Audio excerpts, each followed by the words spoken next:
How did he tackle the relationship friction systematically? Systemization was key. Immediately after meeting someone new, he adopted the habit of opening his contacts app and logging their name, plus one specific personal detail he learned, like remembers his wife teaches third grade or training for a marathon, made follow-up much easier and more meaningful. He also set a recurring calendar reminder, send one proactive network email text every Friday afternoon. Consistency baked in. Love the specific detail note. And systems. Two main things. First, the Sunday evening 30-minute planning session became sacred. Review the week, set top 3 priorities. This shifted him from reactive to proactive. Second, and maybe most impactful, was the strict email batching. Check and process only at 9 a.m., 1 p.m., and 5 p.m., period. That discipline must have been hard initially. He said it was tough for the first couple of weeks, feeling that urge to check, but the payoff was huge. It protected hours of deep work time every single day. Okay, now the crucial phase, months 5 and 6. This is often called the valley of disappointment in habit formation, right? Where you're doing the work, but the big results haven't kicked in yet. Exactly. This 90 to 120-day window is where most people quit. David definitely felt it. He mentioned feeling frustrated around the 2-month mark. How so? He was doing the things, taking the stairs, waking up without snooze, batching email, but, the promotion hadn't landed, the big project hadn't materialized yet. His energy felt better, his stress was lower, sure, but those felt like incremental wins, not the exponential stuff he was hoping for. So he had to trust the process, trust the math. He had to trust the formula, trust that time is the exponent. Keep feeding the system even without that immediate visible reward. It requires faith in the leading indicators. And were those leading indicators showing progress? Oh, absolutely. That's what kept him going. The measurable data was there. Energy. He was consistently logging about 30 minutes more quality sleep per night, his afternoon caffeine craving almost gone, his stamina on the stairs noticeably better. Okay, concrete improvements, learning. He'd finished 3 substantive audiobooks and wasn't just passively listening. He found himself referencing concepts from them in work meetings, applying the ideas. Nice. And the relationship side? Any tangible payoff yet? Yes. This was encouraging. He started getting unsolicited comments from colleagues like, "You seem much more present in meetings," or thanking him for remembering a small detail. More significantly, those consistent, low-key networking efforts. They resulted in 2 different people reaching out about potential job opportunities elsewhere, plus an invitation to spearhead a challenging new internal project. Wow. 2 job inquiries and a key project, just from better relationship hygiene and consistency. That is serious leverage. It really is. And the systems piece gave him the bandwidth to actually consider these opportunities. That email batching plus the extra energy meant he genuinely had about 90 minutes more high-focus time each day. He used that to really dive deep on his current complex projects. Which leads us directly into the payoff phase. Exponential acceleration in months 7 to 12. Exactly. Because David had been operating at this higher level, more energy, more focus, applying new knowledge, better communication consistently for 6 months, it wasn't just a blip. His manager saw a fundamental shift. He wasn't just ticking boxes anymore. No, he was thinking more strategically, solving problems proactively, contributing at a higher level. The consistency of those optimized micro behaviors had transformed his value to the company. So the promotion to senior developer and the 30% raise, it wasn't luck. It felt almost inevitable. It was the lagging indicator mathematically flowing from his consistent compound inputs. A predictable outcome based on systematic design, not just hoping for the best. And David's story really underscores that this isn't about unique genius. You can replicate this kind of success if you use the right tools to analyze and implement. The sources lay out 2 key systems for this. Okay, let's get practical. Tool 1, the compound identification system. How do you find these magic 1% decisions? It starts with the 1% test. Right. The 1% test is a mental model. It forces you to think exponentially about small efforts. You take a potential habit and ask, okay, if I improve this specific behavior by just 1% today and every day, what's the realistic geometric result look like in, say, 5 years? So applying that, reading 1% more pages daily. Might only be 5 or 10 extra pages today. Seems tiny. But that 1% daily improvement compounds. Over a year, that's easily 18, 20 extra books worth of knowledge compared to your baseline. Or waking up just 1% earlier, maybe 6 minutes. 6 minutes feels pointless. Yes, pointless. But 6 minutes a day, compounded over a year, is 36 extra hours. Imagine having 36 extra focused hours annually just from that tiny shift. The test helps identify behaviors with that hidden multiplying potential. Okay. Then you layer on the frequency multiplier. This seems crucial. Absolutely critical. The compound potential is directly tied to how often you do the thing. High compound decisions are the ones you make multiple times, every single day. Like how you start the morning, how you handle emails or messages, how you use those little transition times between meetings. Exactly. Those are the power zones. That's where you should focus maybe 80% of your optimization energy because they repeat so often, offering the fastest acceleration. Things you do once a month or once a year. Important, yes, but lower frequency means lower compound leverage. Makes sense. Third criterion, the effort to impact ratio. Find the easy wins with big long-term payoffs. We're hunting for laziness with leverage. Habits that take minimal daily effort, maybe 1 to 5 minutes, but generate a benefit that lasts or grows over time. Remembering names is a prime example. 30 seconds of focused effort, maybe jotting a note. For potentially years of stronger connection and goodwill. Huge ratio. Or using dead time like a commute for learning. Costs zero additional time but generates significant knowledge capital.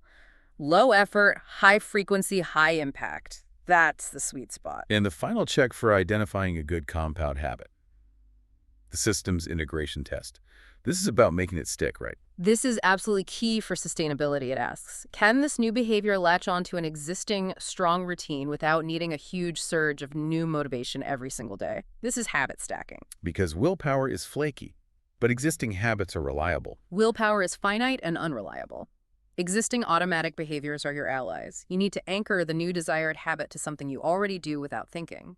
David's rule. After I pour my morning coffee strong existing habit, I will read 5 pages new desired habit. The coffee cue triggers the reading. No new decision needed. Okay, so you use those filters to identify potential high compound habits. Yeah. But then you need tool 2, the compound measurement system, because you said progress can be invisible for a while. Right. Measurement keeps you going when motivation dips. But you need to measure the right things. The key is a dual-layer approach. Track both leading indicators and lagging indicators. Explain the difference. Leading indicators are the inputs, the daily behaviors themselves. Did you do the thing? How consistently? These give you immediate feedback and a sense of control during those first crucial 90, 120 days. Lagging indicators are the outputs, the long-term, exponential results you're aiming for, like the promotion, the weight loss, the stronger network. So give us examples from David's dashboard again. Energy tracking. Leading indicators for energy were things he could track daily. How many hours of sleep did he actually get? What was his self-rated energy level that morning? 110. Did he take the stairs every chance he got? The lagging indicators came later. Lower resting heart rate, reduced stress levels reported month over month, number of hours he could sustain deep focus. So you track the action leading to build trust that the result, lagging, will follow. Exactly. For learning, leading indicators were pages read daily, minutes spent practicing coding, podcasts listened to. Lagging indicators were new skills certified or demonstrably used at work, new project opportunities arising from those skills. Relationships. Leading. Did he send his weekly outreach text? Did he successfully recall a personal detail in conversation? Lagging. Number of unsolicited referrals or introductions received, positive feedback from colleagues, measurable deepening of key relationships. And the sources emphasize doing a monthly compound review. Why is that formal check-in important? Because systems need maintenance. You need to set time, maybe just 30 minutes once a month, to step back and analyze objectively. What worked well last month? Which micro-decisions give the best compound return? Which habits felt like pulling teeth, maybe need adjusting? Are there any negative compound effects creeping back in? Where should I adjust my 43-0-20 portfolio allocation based on current needs? It keeps the system alive and tailored to you. Prevents it from becoming rigid or outdated. And it helps you internalize that compound success formula the research talks about. Compound life results, daily micro-improvements, time plus system integration, consistency. Let's break that formula down. Why is time explicitly an exponent? Because the growth isn't linear, it's multiplicative. A 1% improvement today doesn't just add 1% tomorrow. Tomorrow, you're improving 1% on a slightly larger base. The day after, on an even larger base. Time acts as the multiplier on your consistent daily improvements. That's what creates the curve, the exponential takeoff. It also shows why consistency, hitting maybe 80% compliance, is far more powerful than striving for perfection and burning out. The compounding effect of time smooths over minor misses. All right, final section. Let's piece together how someone listening can actually design their own compound life, using David's process as a model. It's a 5-step sequence. So step 1, we've covered the current state compound audit. Honestly assess where you are now, the good, the bad, and the neutral, missed opportunities. Step 2 is crucial. Compound goal definition. This is a mindset shift. You move away from outcome goals you can't directly control, like lose 20 pounds. And shift towards. Input-driven, compound behavior goals, things you can control. So instead of lose 20 pounds, your goal becomes take the stairs at every opportunity and walk for 10 minutes immediately after lunch every workday. You control the inputs, the outcome follows. Focus on the system, not just the result. Okay. Step 3. Systems integration strategy. We talked about habit stacking, attaching new habits to old ones. Why is this so vital? It minimizes what psychologists call decision fatigue or activation energy. Mm. Every time you have to consciously decide to do the new habit, you use a little bit of willpower. If the habit is automatically triggered by something you already do, like brushing your teeth, Then the decision cost is basically zero. exactly. After I brush my teeth at night, automatic habit, I will lay out my clothes for tomorrow, new system habit. Link it to something solid. The stronger the existing cue, the less friction for the new behavior. Step 4 is compound behavior selection. Be picky, right? Don't try to do everything. Be extremely selective. Choose only 2-3 initial habits that score really high on those criteria we discussed. High frequency, low friction effort, clear link to a desired outcome, and easy integration into existing systems. Avoid things that require massive setup, cost, or location changes initially. Pick things you can do consistently even on a low-energy day. Which leads perfectly into step 5, progressive compound optimization. Don't bite off more than you can chew. Please don't. The biggest mistake is trying to overhaul your entire life on Monday morning. It guarantees failure. Start with just those 2 or 3 carefully selected behaviors. Focus only on making those automatic. How long does it usually take? Typically 30 to 60 days for a simple habit to become mostly automatic, requiring little willpower. Only then, once those first habits are locked in, do you consider adding another 1 or 2.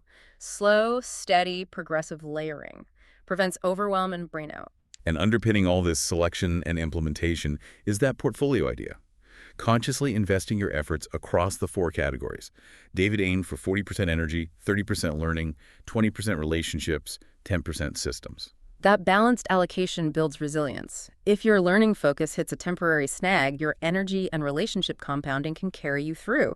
Most importantly, it ensures that foundational 40% in energy is solid, providing the capacity to actually execute on the learning and relationship goals effectively. Okay, this framework, it feels powerful because it seems accessible. It's not about having superhuman willpower or some innate talent. It's about a smart system. So, the final action plan for everyone listening, the 90-day compound sprint. What does that look like? Make it concrete starting today or tomorrow. Step 1, spend just 1 week really tracking your current micro decisions. Use a simple notebook or app. Be brutally honest. Where does your time and energy actually go? Where are the drains? Where are the missed opportunities, like dead time? Okay, 1 week of honest tracking. Then what? Step 2, choose just one high-impact, high-frequency, low-friction behavior from each of the 4 categories. 1 for energy, like the water first thing, 1 for learning, like 10 pages, 1 for relationships, like the specific follow-up note, and 1 for systems, like the 5-minute outfit prep. Just 4 habits total. Got it. 1 from each category. And step 3. Commit fully to mastering only those 4 specific behaviors for the next 90 days. Don't add more. Focus relentlessly on consistency. Aim for that 80% compliance, not perfection. Track your leading indicators. Did you do the habit today? Trust the process. And trust that the lagging indicators, the real results, will start showing up around that 90 to 120-day mark. Exactly. David's transformation wasn't some heroic feat. It was the logical output of a well-designed system applied consistently. It proves that extraordinary results don't require extraordinary actions, just the extraordinary optimization of ordinary daily choices multiplied by time. You don't need to change your whole life. You just need to strategically change the things you do every single day. But here's a final thought to chew on, something that points beyond this deep dive. We've spent all this time talking about optimizing your internal engine, right? Your habits, your systems. Which is foundational, absolutely essential. But individual growth, even compounded, eventually hits a ceiling based on your own current knowledge, your perspective, your network. Right. So the next level of acceleration, the sources suggest, involves something external. Compressing learning time by strategically tapping into outside wisdom. This is moving beyond just random networking. The most successful individuals, the research indicates, consciously cultivate what you might call a personal board of directors. A curated group of advisors, mentors, peers. Exactly. People who provide compound returns in insight and connections and challenging your assumptions wisdom you simply couldn't generate as quickly on your own. We talked about relationships being 20% of the portfolio. This sounds like relationship compounding on steroids. It really is. So the closing question for you, the listener, to think about is this. How do you transition from solely optimizing your own micro decisions to strategically optimizing your exposure to external compounding wisdom? That's a high-leverage question that can potentially break through the ceiling of purely individual achievement. Something to think about. We'll leave you with that. Okay. Until next time on The Deep Dive, keep optimizing those micro decisions.